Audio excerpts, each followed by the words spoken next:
हरे कृष्णा दोस्तों, आइए आज समझते हैं कि राधा कृष्ण से प्रेम, समर्पण और कर्म के माध्यम से जीवन को पूर्णता कैसे दी जा सकती है। प्रेम की असली परिभाषा।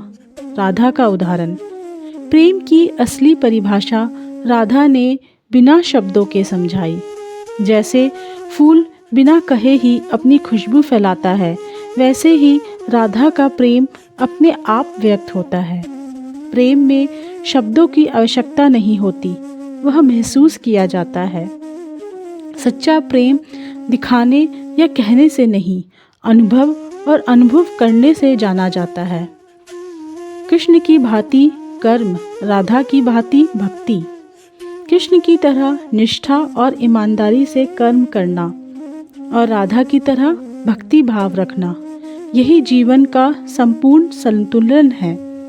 कर्म और भक्ति दोनों साथ होने पर ही जीवन स्थिर और सफल बनता है। कर्म और भक्ति का संतुलन ही जीवन को पूर्णता है। राधा का प्रेम अविरल और अनंत। कृष्ण की बांसुरी की मधुर धुन कभी नहीं थमती, वैसे ही राधा का प्रेम कभी नहीं थमता। उसका प्रेम अंत, अविरल और स्थिर था।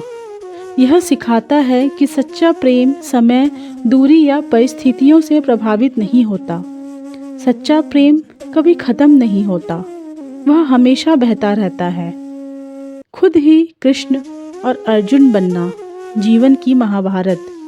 जिंदगी का संघर्ष हमें खुद ही लड़ना पड़ता है। कभी कृष्ण की भांति मार्गदर्शन चाहिए, कभी अर्जुन की भांति संघर्ष। लेकिन असल में हम अपने जीवन के सारथी भी हैं और योद्धा भी। हर दिन महाभारत लड़ना और खुद को नियंत्रित रखना जरूरी है। जीवन में आत्मनिर्भर बनो, संघर्ष करो और अपनी लड़ाई खुद जीतो। प्रेम नहीं, समर्पण से मिलते हैं ईश्वर। राधा ने सिखाया कि ईश्वर को पाने का रास्ता केवल प्रेम नहीं, बल्कि समर्पण और निष्ठा है। सच्चा प्रेम स्वतः ही समर्पित होता है।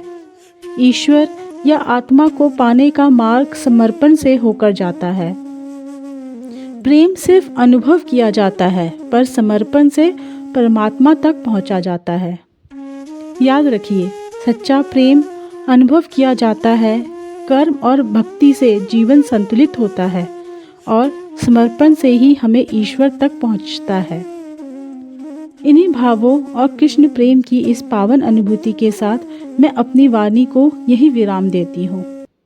धन्यवाद दोस्तों, आपके समय और प्रेम के लिए आभार। याद रखिए, कान्हा प्रेम है और प्रेम ही जीवन का सार है।